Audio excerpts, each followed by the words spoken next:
대구 시민 여러분 안녕하십니까? 함께하는 민생의회, 행동하는 정책의회, 제9대 대구광역시의회, 제301회 정례회 의정뉴스를 시작합니다. 대구시의회 제301회 정례회가 6월 15일부터 6월 30일까지 열렸습니다. 재개정 조례안 등 총 36건의 안건을 심의 의결했습니다. 이번 정례회에서는 특히 대구시와 대구시 교육청의 결산 및 예비비 지출을 심사했습니다. 대구광역시의회 제301회 정례회가 6월 15일부터 30일까지 16일 동안 열렸습니다. 이번 정례회에서는 예산안과 재개정 조례안 등을 심의 의결하며 민생을 살폈습니다. 6월 15일 열린 제1차 본회의에서는 개회식에 이어 회기 운영을 위한 제반 안건을 의결했습니다. 이만규 의장은 개회사에서 이번 회기에 처리될 모든 안건을 넓은 시야와 올고준 심지로 꼼꼼하게 검토해 줄 것과 특히 군의군 편입과 함께 대구 경북 신공항 사업도 속도를 낼 수 있도록 열린 마음으로 적극 협조해 줄 것을 당부했습니다. 특히 이번 정례회에서는 2022 회계연도 대구광역시 결산 승인 및 재개정 조례안 등 36건의 안건을 심의하고 산업 현장 탐방으로 시정 추진 현황을 살폈습니다. 6월 16일 열린 제2차 본회의에서는 시정 질문과 5분 자유 발언을 진행하고 17일부터 29일까지는 각 상임위원회별로 안건을 심사하고 시정 현장 곳곳을 방문해 시민과 현장의 목소리를 직접 들었습니다. 이어 6월 26일부터 28일까지는 예산결산특별위원회를 열어 대구시와 대구시 교육청의 2022 회계연도 결산 및 예비비 지출 승인의 건과 대구시 교육청 소관 2023년도 제1회 추가 경정 예산안 및 기금 운용계획 변경안을 심사했습니다. 6월 30일 열린 제3차 본회의에서는 5분 자유 발언 후 각 상임위원회별로 심사를 통과한 안건을 처리하고 제301회 정례회를 마무리했습니다. 예산결산특별위원회는 이번 정례회에서 대구시와 대구시 교육청의 재정 운영의 적정성을 심도 있게 검토했습니다. 예산결산특별위원회는 2022 회계연도 대구광역시 결산 및 예비비 지출 승인의 건에 대해 심사했습니다. 2022 회계연도 대구시 결산 규모는 예산 현액 11조 6,836억 원으로 세입 11조 6,412억 원, 세출 10조 9,737억 원, 잉여금은 6,674억 원입니다. 2022 회계연도 대구광역시 교육비 특별회계 결산 규모는 4조 9,825억 원으로 원안 가결됐으며 세입 5조 74억 원, 세출 4조 8,175억 원으로 잉여금이 1,899억 원 발생했습니다. 2023년도 대구시 교육비 특별회계 제1회 추가 경정 예산안 심사는 교육 현장 지원 강화와 안전하고 건강한 교육 환경 개선에 중점을 뒀으며 기정 예산보다 216억 원 증액된 4조 4,138억 원으로 수정 가결했습니다. 예결위원들은 심도 있는 질의와 토론으로 집행 잔액이나 이월액이 과다하게 발생한 사업들을 지적해 집행부에 그 원인을 제시하고 문제점을 보완할 것을 주문했으며 미수납액 적극 징수 노력과 예산의 체계적인 수립 및 효율적인 집행을 당부했습니다. 이번 제301회 정례회에서는 총 36건의 안건을 심사해 32건을 원안 가결하고 각 한 건씩을 수정안 가결, 찬성, 채택, 그리고 부결했습니다. 각 상임위원회별 처리된 안건들을 살펴봅니다. 운영위원회는 대구광역시의회 의원 공무 국외 출장에 관한 조례 일부 개정 조례안을 원안 가결했습니다. 개정 조례안에는 권익위 자치법규 부패 영향평가 개선 권고에 따라 공무 국외 출장 심사위원회 위원 연임에 대해 횟수 제한 없음에서 한 차례만으로 변경했습니다. 또 조례의 적용 범위 규정을 보완하고 공무 국외 출장 보고서의 제출 기한을 귀국일로부터 30일 이내로 연장했습니다. 기획행정위원회는 누구나 차별 없이 정보사회 혜택을 누릴 수 있도록 발의한 대구광역시 장애인 고령자 등 정보 취약계층의 정보통신 접근성 향상을 위한 조례안을 원안 가결했습니다. 조례안은 맞춤형 지능정보 제품 유무상 보급 및 정보통신 서비스를 지원하고 특히 고령자 키오스크 사용법에 관한 교육 시행 근거를 마련했습니다. 이 외에도 대구광역시 사무의 공공기관 위탁 대행에 관한 조례안과 대구광역시 갑질행위 근절에 관한 조례 일부 개정 조례안도 원안대로 가결했습니다. 한편 대구시가 제출한 대구광역시 달성군과 수성구의 관할구역, 경계 변경 조정 신청에 대한 동의안은 공론화와 수기 과정이 부족하고 제대로 된 설명회 없이 조급하게 추진됐다는 이유로 부결됐습니다. 문화복지위원회는 다양한 장애인식 개선 사업 추진을 위해 제도적 근거를 마련하고자 발의한 대구광역시 장애인식 개선 지원 조례안을 원안 가결했습니다. 이번 조례안에는 장애인식 개선 교육 활성화 및 정책 사업 추진, 지역사회와의 협력체계 구축 및 예산 지원 등의 내용을 담았습니다.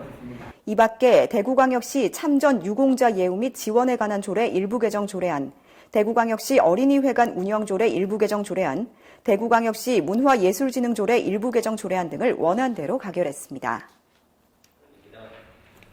경제환경위원회는 일회용품 사용에 따른 심각한 환경 문제를 인식하고 적극 대응하기 위해 발의한 대구광역시 일회용품 사용 줄이기 조례안을 원안대로 가결했습니다. 조례안에는 일회용품 사용을 줄이기 위한 추진 계획, 수립 시행, 대구시 공공기관이 주최 주관하는 행사 또는 회의에서 일회용품을 사용하지 않도록 권고하는 등의 내용을 담았으며 공공기관부터 선도적으로 일회용품 줄이기에 앞장설 것을 주문했습니다. 이외에도 대구광역시 악취 방지 관리 및 지원에 관한 조례안, 대구광역시 중소기업 근로자 자녀 장학금 지원 조례안 등을 원안 가결했습니다. 건설교통위원회는 보도를 점용한 건설사업장에 대한 시민의 보행 안전 개선을 위해 발의한 대구광역시 건설사업장 보행 안전도우미 운영에 관한 조례안을 원안 가결했습니다. 조례안에는 대구시가 발주하는 광급공사 및 시 산하기관 등이 발주하는 건설사업장에 전문 교육을 이수한 보행안전 도우미를 배치할 수 있는 근거를 마련하고 운영 범위 등에 관한 사항을 규정했습니다. 이외에 대구광역시 승차구매점 교통안전 관리 조례안, 대구광역시 어린이 통학로 교통안전에 관한 조례 전부 개정 조례안 등을 원안 가결했습니다. 교육위원회는 대구시 교육청이 발의한 대구광역 시립학교 설치 조례 일부 개정 조례안을 원안 가결했습니다. 올해 9월에 개교하는 대구 온라인 학교를 대구광역 시립학교 설치 조례안에 추가하는 내용을 담았습니다. 대구 온라인 학교는 고교 학점제 시행에 따라 소속 학교에서 개설이 어려운 희망 과목을 개설하여 원격 수업을 제공하게 됩니다. 이외 2023년도 대구광역시 인재육성 장학재단 출연계획 변경안과 2023년도 대구광역시 교육비 특별회계 소관 수시분 제1차 공유재산 관리 계획안을 원안 가결했습니다. 예산결산특별위원회는 2022 회계연도 대구광역시 결산 승인의 건과 2022 회계연도 대구광역시 예비비 지출 승인의 건을 원안 가결했습니다. 또 2022 회계연도 대구광역시 교육비 특별회계 결산 승인의 건과 예비비 지출 승인의 건을 심사해 원안 가결했습니다. 2023년도 대구시 교육비 특별회계 제1회 추가 경정 예산안 심사는 교육 현장 지원 강화와 안전하고 건강한 교육 환경 개선에 중점을 두고 군의군 지역 교육 활동 지원을 위해 기정 예산보다 216억 원 증액된 4조 4,138억 원으로 수정 가결했습니다. 대구의 현안에 대해 다양하게 제기된 5분 자유 발언 내용을 만나봅니다. 유종우 의원은 자립준비 청년에 대한 대구시의 지속적인 관심과 지원을 촉구하며 이들의 성공적인 자립과 사회 진출을 도울 수 있는 방안을 제안했습니다. 이민아 의원은 인구 정책은 시민이 추구하는 행복을 우리 사회에서 이룰 수 있도록 돕는 방향으로 수립되어야 함을 강조하고 출산의 장애물 제거를 위한 출산 지원 전문 조직의 확대를 제시했습니다. 이재화 의원은 군의군의 대구 편입을 대구 관광 쇄신의 기회로 활용해야 한다며 군의군 편입을 통한 대구의 관광 경쟁력 활성화 마련을 대구시에 촉구했습니다. 이태순 의원은 월배 차량기지 주변 주민들이 소음과 진동으로 인한 고통에서 벗어날 수 있도록 월배 차량기지에 조속한 이전 대책 마련을 요청했습니다. 김재우 의원은 기업과 예술의 상생을 도모하는 메세나 활동 등 문화예술 후원 활성화를 위한 대구시의 정책 의지를 강조하며 문화예술 후원 활성화 방안 마련을 촉구했습니다.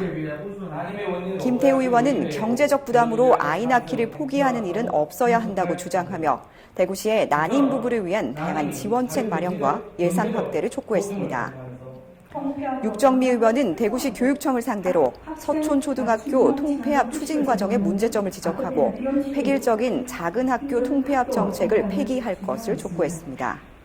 김정욱 의원은 심각한 사회 문제가 되고 있는 주택 전세 사기와 관련해 대구 시민의 피해를 예방하고 안타까운 피해자들을 지원하기 위한 지역 관계기관들의 적극적인 대응책 마련을 요구했습니다.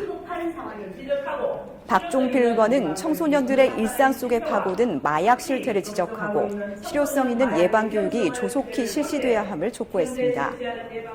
김대현 의원은 현재 한국지역난방공사와 한국가스공사가 추진 중인 중리 정합관리소 증축이 안전과 환경, 서대구 산단 재생사업 등의 문제로 불가함을 주장하며 대구시의 적극적인 중재를 촉구했습니다. 김지만 의원은 군이 시외버스 업체를 시내버스로 통합해 대중교통을 활성화하고 대구 군위 구간 급행버스 운행 경로 문제를 해결하기 위한 대책 마련을 촉구했습니다.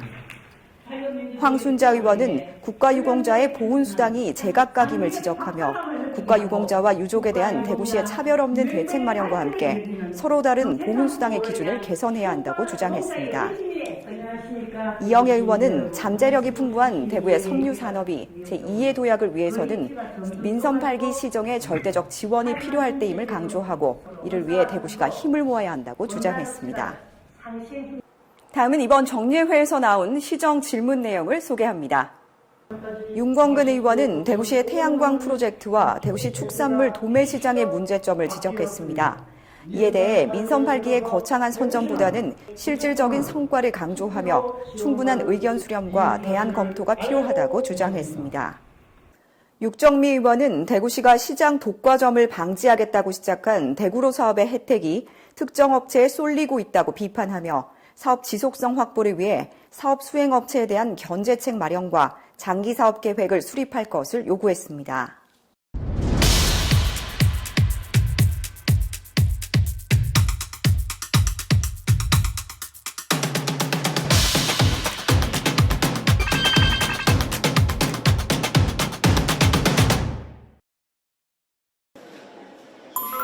대구시의회는 지난 6월 15일 제301회 정례회 제1차 본회의를 마친 뒤 삼보모터스 세천 공장을 방문했습니다. 대구시의회 의원들은 지역의 전기자동차 부품업계를 대표하는 삼보모터스의 기업 현황을 청취하고 대구시의 미래 모빌리티 산업 육성 현장을 살펴보며 업계 종사자들을 격려했습니다. 문화복지위원회는 지난 6월 22일 대구 행복지능사회서비스원과 대구 생활문화센터를 방문했습니다. 먼저 대구 행복지능사회서비스원에서는 주요 현안에 대한 설명을 듣고 시민복지서비스 확대를 위한 방안을 논의했습니다. 이어 대구 생활문화센터에서는 시설 근무자와 이용객들의 의견을 청취하며 시민의 생활문화활동 활성화 방안에 대해 논의하고 전시실과 공연장 등 시설들을 점검했습니다. 교육위원회는 지난 6월 22일 군위군에 소재한 경북광역급식센터를 방문했습니다. 현장을 찾은 위원들은 관계자로부터 현황을 보고받고 급식센터 시설을 둘러보며 친환경 우수 농축산물이 학교 급식으로 공급되는 과정 전반을 살폈습니다. 건설교통위원회는 지난 6월 23일 도시철도 3호선 7곡 경전철 차량기지를 방문했습니다. 위원들은 경전철 차량기지 사업소장으로부터 차량기지 및 3호선 운영 현황에 대해 보고받고 차량기지 관리동 관제실 및 검수고를 방문해 전동차 관리 현황과 시설물 등을 꼼꼼하게 점검했습니다. 경제환경위원회는 6월 23일 군위군을 방문해 군위군 경제의 핵심인 농정 분야의 현안 파악에 나섰습니다. 위원들은 군위군 농업기술센터를 찾아 군위군 농업의 일반 현황과 최근 주요 현안을 청취하며 군위군 농업기술센터의 농기계 임대소와 미생물 배양소, 시범포 등을 두루 살폈습니다. 이어 군위군청을 방문해 김진열 군위군수 등을 만나 대구시 편입과 관련된 여러 쟁점에 대해 논의하는 시간을 가졌습니다. 군위군의 편입으로 대구시가 새로운 변화를 맞게 됐습니다. 그동안 대구시 의회는 군위군의 편입 준비 상황을 꼼꼼하게 살펴왔는데요. 앞으로도 군위군까지 아우르는 열린 의정을 펼쳐 나갈 것입니다. 이상으로 제301회 정례회 의정뉴스를 모두 마칩니다. 고맙습니다.